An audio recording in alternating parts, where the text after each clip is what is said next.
Badass women in history. All right. Gertrude Margaret Lothian Bell. Born July 14th, 1868. Passed July 12th. Damn, 2 days before her birthday in 1926. She was an English writer, traveler, political officer, administrator, and archaeologist. She spent much of her life exploring and mapping the Middle East and became highly influential to British imperial policymaking as an Arabist due to her knowledge and contacts built up through extensive travels. During her lifetime, she was highly esteemed and trusted by British officials such as High Commissioner for Mesopotamia, Percy Cox, giving her great influence. Excuse me. She participated in both the 1919 Paris Peace Conference, briefly, and the 1921 Cairo Conference, which helped decide the territorial boundaries and governments of the post-war Middle East as part of the partition of the Ottoman Empire. Whoa, that they kind of went through that in Miss Marvel. That's how I learned about the partition. Bell believed that the momentum of Arab nationalism was unstoppable, and that the British government should ally with nationalists rather than stand against them. Along with T.E. Lawrence, she advocated for independent Arab states in the Middle East following the collapse of the Ottoman Empire, and supported the installation of Hashemite monarchies in what is today Jordan and Iraq. I don't know if she's right or wrong, but she was a badass because of how influential she was, the power she had, her interests. Bell was raised in a privileged environment that allowed her an education at Oxford University, to travel the world, and to make the acquaintance of people who would become influential policymakers later. In her travels, she became an excellent mountain climber and horseback rider. She expressed great affection for the Middle East, visiting Kahar, Iran, Syria, Palestine, Mesopotamia, Asia Minor, and Arabia. She participated in archaeological digs during a time period of great ferment and new discoveries, and personally funded a dig at Ben Berkelis in Asia Minor. She traveled through the Hale region in the northern part of the Arabian Peninsula during an extensive trip in 1913 and 1914, and was one of the very few Westerners to have seen the area at the time. Most men didn't even see that from over here. The outbreak of World War I in August of 1914, and the Ottoman Empire's entry into the war a few months later on the side of Germany, upended the status quo in the Middle East. She briefly joined the Arab Bureau in Cairo, where she worked with T.E. Lawrence. At the request of family friend Lord Hardinge, Viceroy of India, she joined the British administration in Ottoman Mesopotamia in 1917, where she served as a political officer and the Oriental, this is what they called it back then, and as the Oriental Secretary to 3 High Commissioners. Because it's the Orient, that's what they call the area. The only woman in such high rank, I'm not defending, I'm gonna keep going. The only woman in such high ranking civil roles in the British Empire. Bell also supported the cause of the largely urban Sunni population in their attempts to modernize Iraq. She spent much of the rest of her life in Baghdad and was a key player in the nation building of what would eventually become the Kingdom of Iraq. She met and befriended a large number of Iraqis in both the city and the countryside, and was a confidant and ally of Iraq's new king, Faisal. Toward the end of her life, she was sidelined from Iraqi politics. Perhaps seeing that she still needed something to occupy her, Faisal appointed her the honorary director of antiquities of Iraq, where she returned to her original love of archaeology. In that role, she helped modernize procedures and catalog findings, all of which helped prevent unauthorized looting of artifacts. She supported education for Iraqi women, served as the president of the Baghdad Library, the future Iraq National Library, and founded the Iraq Museum as a place to display the country's archaeological treasures. She died in 1926 of an overdose of sleeping pills in what was possibly a suicide, although she was in ill health regardless. So some say it could have been an accident. Bell wrote extensively. She translated them. That's so sad. Bell wrote extensively. She translated a book of Persian poetry, published multiple books describing her travels, adventures, and excavations. See, that just shows anybody can feel like that. You can accomplish so much for so little. And we all feel the same sometimes. The goal is to get through that because she still could have did more. She never got to have a family or get married or have kids, but she could have if she wouldn't have. That might have been the best part of her life. All this would have been for naught.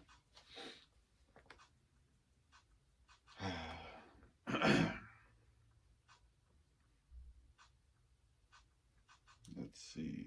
She wrote it. Okay, so published. She wrote. Whoa. She wrote extensively.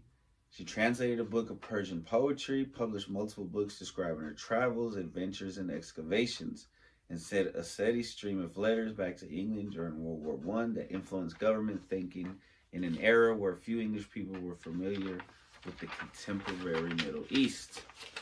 So, her early life.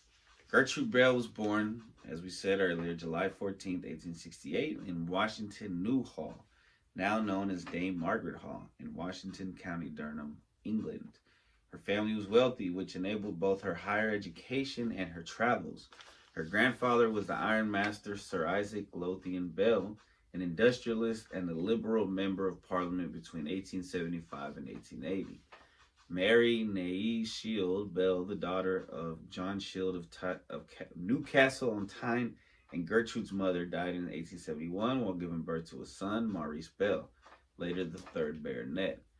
Gertrude Bell was just 3 at the time, and the death led to a lifelong close relationship with her father, Sir Hugh Bell, second baronet, a progressive capitalist and mill owner who made sure his workers were well paid. Throughout her life, Gertrude consulted on matters great and small with her father, her personal role model. In particular, Hugh shared his knowledge of government and access to highly placed officials with Gertrude. When Gertrude was 7 years old, her father remarried, providing her a stepmother, Florence Bell, née Olive. I don't know what that means because it's in parentheses. And eventually, 3 half-siblings. Florence Bell was a playwright. So her stepmom was a playwright and author of children's stories. What a score of a stepmom. As well as, no, I'm just kidding. True. Unfortunately, she had to have a stepmom, but, dang.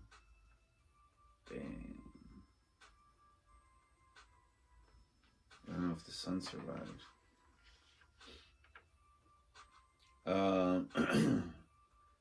As well as the author of a study of Bell factory workers. She instilled concepts of duty and decorum in Gertrude. She also recognized her intelligence and contributed to her intellectual development by ensuring that she received an excellent schooling. Florence Bell's activities with the wives of Vaughan iron workers in Easton near Middlesbrough may have helped influence her stepdaughter's later promotion of education for Iraqi women. Some biographies suggest the loss of her mother Mary caused underlying childhood trauma, revealed through periods of depression and risky behavior. While this loss surely marked her, Gertrude and Florence had a positive and lifelong relationship. From 1883, no matter how good or badass her stepmom was, it could never replace her real mom or that part of you. That part of her was always empty from that point.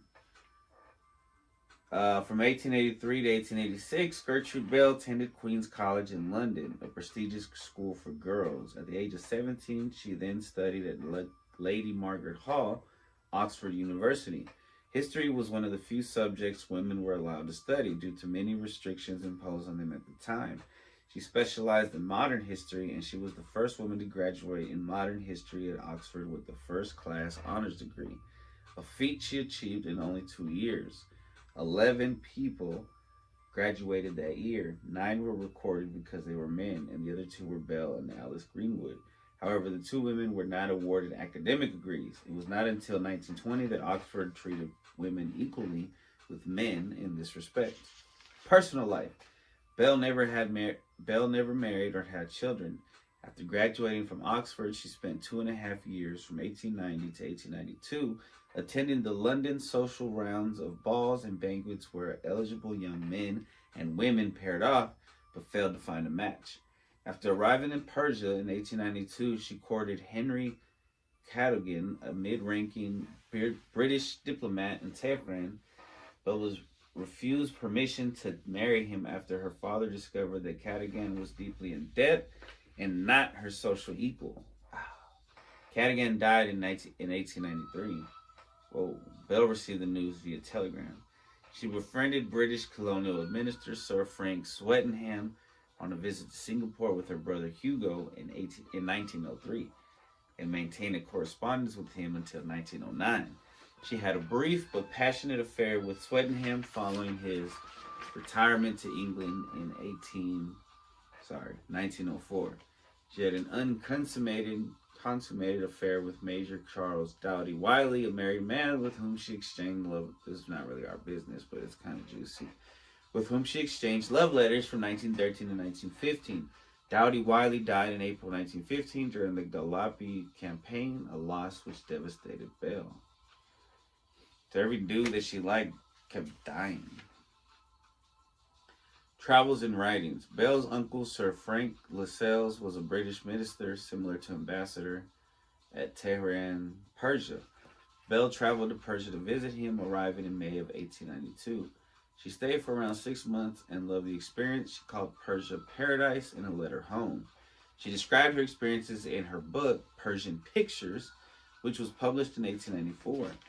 She spent much of the next decade traveling around the world, mountaineering in Switzerland, and developing a passion for archaeology and languages. She became fluent in Arabic, Persian, the Farsi version, French, German, Italian, and Turkish. In 1897, she published a well-regarded translation from Persian into English of the poems of the Divan of Hafez. Her work was a well-regarded translation. Her work was later praised by Edward Denison Ross, E. Granville Brown, and others. She also practiced horse riding from a young age, a skill that would aid her in her travels. In 1899, Bell again went to the Middle East.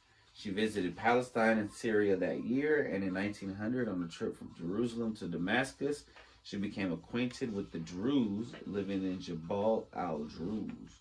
Between 1899 and 1904, she climbed a number of mountains, including the Lamaihi and the Mont Blanc, and recorded 10 new paths or first ascents in the Bernese Alps in Switzerland. One alpine peak in the Bernese Oberlin, the 2,000, let me say it in feet because this is America. 18,635 feet or 2,632 meters. Gertrude Spitz was named after her after she and her guides, Ulrich and Heinrich Führer, oh, that's a weird name, first traversed it in 1901. However, she failed in an attempt of they was in that area during that time before Nazis existed. However, she failed in an attempt of, maybe, I don't know. I think so, yeah, because this is World War One. This is before even World War One. She failed in an attempt of the Finsteraarhorn in August 1902 when inclement weather, including snow, hail, lightning, forced her to spend 48 hours on the rope with her guides clinging to the rock face in terrifying conditions that nearly cost her her life. She did some further climbing in the Rocky Mountains during a trip to North America in 1903, but eased up on her mountaineering in her later years. Smart. 1905, she returned to Greater Syria. She met Mark Sykes, then a British traveler. The two quarreled and shared a mutual dislike of each other that would last until 1912 when they made up.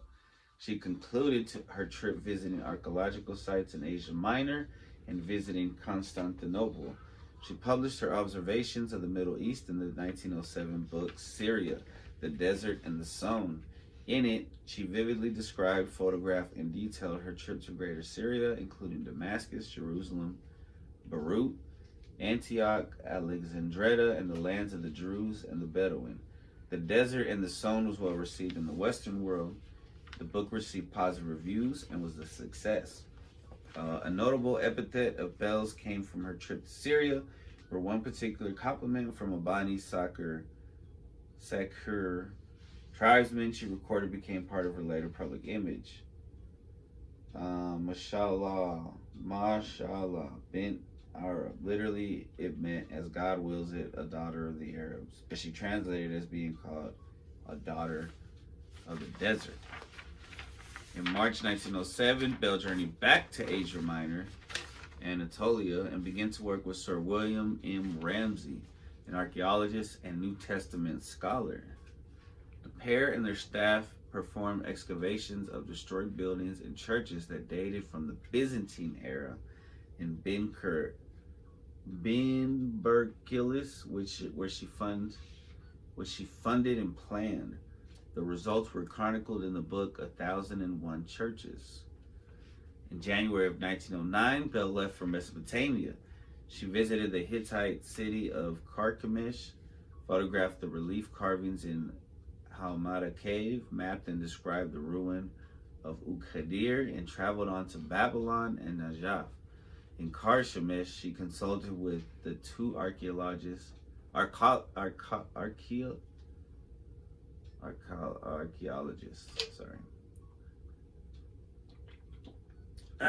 the two archaeologists on site, T.E. Lawrence and Reginald Campbell Thompson. She struck up a friendship with Lawrence, and the two would trade letters in the following years. Both Bell and Lawrence had attended Oxford and earned a first-class honors in modern history. Both spoke fluent Arabic, and both traveled extensively in the Arabian desert and established ties with the local tribes. So it seems like they could make a great couple. In 1910, Bell visited the Munich exhibition, Masterpieces of Mohammedan Art. In a letter to her stepmom, she recounts how she had the research room to herself and spoke to some Syrians from Damascus who were part of the ethnographic section of the exhibition. She wrote a book on her journey and the archaeological work, Amurath to Amurath, as well as a journal article. In 1913, she completed her last and most arduous Arabian journey, traveling about 1,800 miles from Damascus to the politically volatile Ha'il, back up across the Arabian Peninsula to Baghdad, and from there back to Damascus. She was only the second foreign woman after Lady Anne Blunt to visit Ha'il. Unbeknownst to outsiders, the Rashidi dynasty had been ravished by both war with Ibn Saud's forces and internecine rivalries. The emir and the oldest dynasty member was only 16 years old after assassinations and disputes had killed elders of the bloodline. Bell was held prisoner in the city for 11 days before being released. She wrote afterward that in Ha'il, murder is like the spilling of milk. At the conclusion of her trip in Baghdad, Bell met the influential Naqib Abd al-Rahman al-Gilani, who would be an important political figure after the end of Ottoman rule. Bell's travels resulted in her being elected a fellow of the Geographical Society. In 1913, she was awarded a medal from them in 1914, then another in 1918. Throughout her travels, Bell established close relations with local inhabitants and tribes across the Middle East. While she could meet with the wives and daughters of local notables without it being a breach of propriety, a possibility denied male travelers, she did not take advantage of this much. She was only mildly curious about the lives of Arab women. Her main focus was on meeting and knowing the influential in Arab society, the male sheikhs and leaders. The British entered World War I, and that's what year was it? So August 1914. So she keeps traveling. In November of 1915, so she volunteered with the Red Cross, serving from November 1914 to November of 1915. She went from France and then to London. She was part of the Wounded and Missing Inquiry Department, W and Med, that attempted to coordinate information between the British Army, French hospitals, and worried families about the status of soldiers and casualties of the war. That's noble. Just that right there, fucking noble. November 1915, she was summoned to Cairo in the British Protectorate of Egypt. She helped out. Her stay in Cairo was short. She was soon sent to British India, arriving in February of 1916, likely at the suggestion of journalist turned diplomat Valentine Chirol. Her task in Delhi was to better coordinate the Arab Bureau with the government of India and mediate their differences. According to Bell, there was no kind of touch between us except rather bad-tempered written telegrams. So both the organizations were skeptical of each other. So that took up a lot of her time. And then there was the Armenian genocide. While she was in the Middle East, Gertrude reported on the Armenian genocide. Contrasting the killings with previous massacres, she wrote that earlier killings were not comparable to the massacres carried out in 1915 and the succeeding wars. Bell also reported that in Damascus, Ottomans sold Armenian women openly in the public market. In an intelligence report, Bell quoted a statement by a Turkish prisoner of war. The battalion left Aleppo on the 3rd of February and reached Ras Al Ain in 12 hours. Some 12,000 Armenians were concentrated under the guardianship of some 100 Kurds. These Kurds were called gendarmes, but in reality mere butchers. Bands were publicly ordered to take parties of Armenians of both sexes to various destinations, but had secret instructions to destroy the males, children, and old women. One of these gendarmes confessed to killing 100 Armenian men himself. The empty desert cisterns and caves were also filled with corpses. No man can ever think of a woman's body except as a matter of horror instead of attraction after Ras Al Ain. Damn. It's crazy. Creation of Iraq after British troops took Baghdad on March 11, 1917. Bell was summoned by Cox to the city. She was also given the honor of Commander of the Order of the British Empire. After Cox left Mesopotamia in 1918 for England and then Persia, control fell to Arnold Wilson, the acting British Civil Commissioner in Mesopotamia. Initially, but see, this is when Britain's just hands everywhere. Well, I don't know. I can't really talk shit about it because I don't know what's going on during the war or why this is happening, really. They worked for Churchill.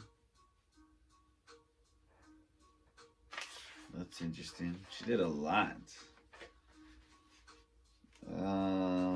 She was a mediator.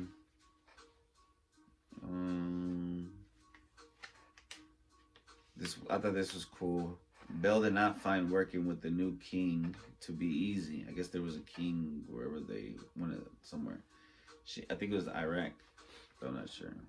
She wrote one 1921 letter saying that you may rely upon one thing. I'll never engage in creating kings again. It's too great a strain.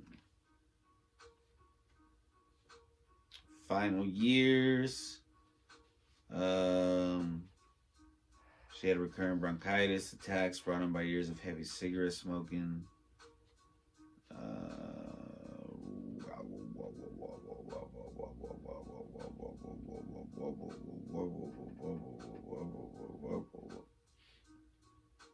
Her family's fortune began to decline due to a wave of post-World War I coal strikes in Britain that would culminate in the General Strike of 1926 and economic depression in Europe.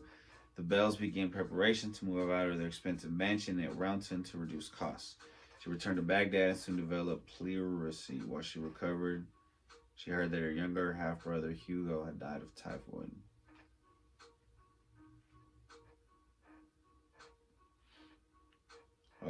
Many of her friends left Iraq in the early 1920s, most notably Percy Cox, who retired in 23.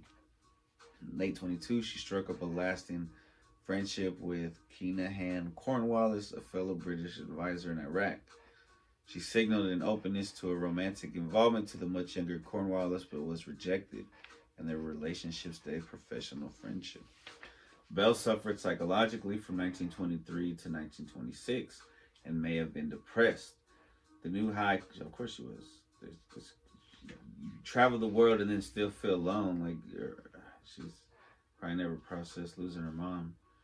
The new High Commissioner of the Mandate installed in 1923, Henry Dawes, kept Bell as his Oriental secretary, but consulted her less frequently than Percy Cox had.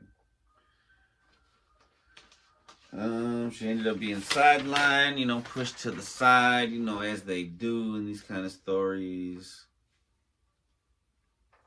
On 12th of July 1926, she was discovered dead of an overdose of allobarbital sleeping pills. It is unknown whether the overdose was intentional or accidental. She asked her maid to wake her in the morning, suggesting an accident, but she also had requested for Cornwallis to look after her new dog in case anything happened to her the previous day, and had recently written a philosophical letter on how her lonely existence cannot extend forever to her mother, suggesting foreknowledge of her death. She was buried at the Anglican cemetery in Baghdad's Bab al-Sharji district the same day. Her funeral was a major event attended by a large crowd. It was said King Faisal watched the procession from his private balcony as they carried her coffin to the cemetery. Back in Great Britain, King George V personally wrote a letter of condolences to her parents, Hugh and Florence. Views and positions. Belle's upper class background and training in history influenced her to have views considered old-fashioned for the time, with seeming pining for an older, nobler, aristocratic age. Her historical training did aid in understanding the Middle East. Many Britons of the area were essentially ignorant and uninterested in the history of the region after the era of early Christianity and the Roman Empire. It did mean that she phrased her appeals toward Arab nationalists in the style of recreating the lost golden age of the early caliphates, rather than using more modernist arguments. She was simultaneously an Iraqi nationalist and a British imperialist. Bell saw no contradiction in this, although fissures between the interest of the Iraqi state and the interest of the British Empire developed almost immediately. From an early age, she was outspoken and independent despite being raised in a differential society. She was willing to verbally contest respected professors and experts during her schooling. This sometimes manifested as arrogance, especially the British people she perceived as non-experts. She was willing to back down when sparring with fellow Arabists. T.E. Lawrence writes of one incident in 1911 where she criticized the methods used at the dig at Carchemish before being reprimanded and convinced otherwise by Lawrence and Thompson. She occasionally had a contrarian bent, seemingly enjoying supporting tough causes. Bell had a rationalist perspective and espoused atheist views. She unsuccessfully attempted to convince her half-brother Hugo not to enter the church as a clergyman. Another contrarian position she adopted was taking an anti-suffragist position when momentum was building towards women's suffrage among women of higher education such as herself. She was a founding member of the Women's National Anti-Suffrage League in 1908 and was president of its northern branch. It seems that her stance may have arisen from both her parents being anti-suffragists as well as a belief that women could already be successful under the existing system without the vote. She appears to have softened on this stance later in life after Parliament granted suffrage to women in 1918. Vita Sackville-West wrote that after visiting her in 1925, she had welcomed the move for women's rights and had shifted from the liberal views of her father to consider being a labor voter. Bell's voluminous letters document her changing and at times contradictory beliefs on the plausibility of an Arab state, the best degree of British involvement, and the challenges involved. T.E. Lawrence once remarked that she changed her direction every time like a weathercock, although in the same statement wrote she was a wonderful person. Let's see. Damn, there's a lot. She was a badass. She was outspoken. She traveled where she shouldn't have traveled. She did what she wanted to do despite people, meaning people probably were like, you can't do that. You can't go to the Middle East and interview those people and learn about their history and, oh shit, my fucking glasses. You can't do that shit, they said. Alright, let me try to freeze that.